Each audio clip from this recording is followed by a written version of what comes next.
അങ്ങനെ നമ്മൾ രാവണൻ്റെ സ്വന്തം സ്ഥലമായിട്ടുള്ള ലങ്കയിൽ ലാൻഡ് ചെയ്തു കേട്ടോ. ഇനി ഇവിടെ കുറച്ച് നേരം നമുക്ക് ലേ ഓവർ ഉണ്ട്. അങ്ങനെ ലേ ഓവറൊക്കെ കഴിഞ്ഞ് നമ്മൾ ഫ്ലൈറ്റിലോട്ട് കയറാൻ വേണ്ടി പോവാണ് കേട്ടോ. ഇതും അത്യാവശ്യം വലിയൊരു എയർക്രാഫ്റ്റാണ്.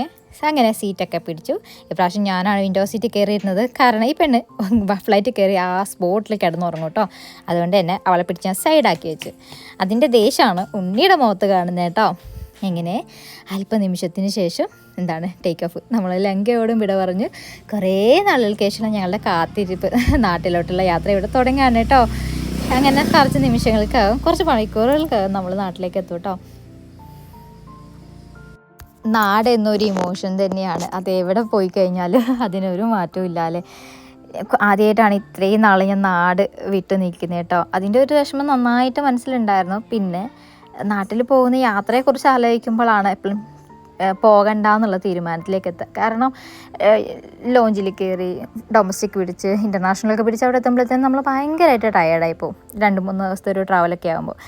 അങ്ങനെ നമ്മൾ നാട്ടിലിറങ്ങിയിട്ടോ ടാക്സി പിടിച്ച് നേരെ നമ്മൾ റെയിൽവേ സ്റ്റേഷനിലേക്കാണ് പോകുന്നത്. ഇനി നമുക്ക് രാത്രി 11 മണിക്കാണ് കേട്ടോ ട്രെയിൻ വരുന്നത്. നമുക്ക് ഇപ്പോൾ സമയം 3:15 ആയതേ ഉള്ളൂ കേട്ടോ. ഇനി നമുക്ക് ഫുഡ് കഴിക്കണം. കുറേ നാളായിട്ട് നാട്ടിലത്തെ ഫുഡ് മിസ് ചെയ്യുന്നുണ്ടായിരുന്നു.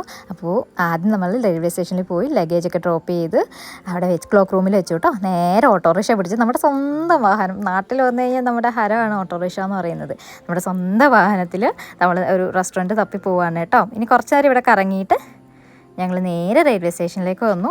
ഇനി ഒരു 8-8:30 ആയിട്ട് ഇപ്പോൾ സമയം 11:55 നമുക്ക് ട്രെയിൻ വരുന്നത്. അങ്ങനെ ഞാനും ഉണ്ണിയും കൂടി ഡ്രസ്സൊക്കെ മാറി വെയിറ്റ് ചെയ്യണം കേട്ടോ ട്രെയിൻ വരാൻ വേണ്ടിയിട്ട്. അങ്ങനെ നമുക്ക് നാളെ രാവിലെ കാണാം.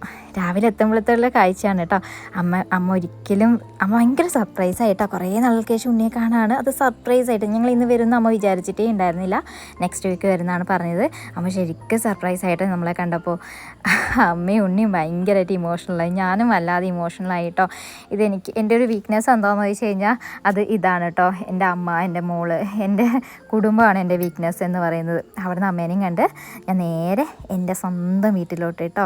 ഇതും എൻ്റെ ഒരു വീക്ക്നെസ് തന്നെയാണ്. എനിക്ക് എവിടെയാണ് ഏറ്റവും കൂടുതൽ സന്തോഷം കിട്ടുന്നതെന്ന് ചോദിച്ചു കഴിഞ്ഞാൽ ഞാൻ പറയും അതെൻ്റെ വീടാണെന്ന്.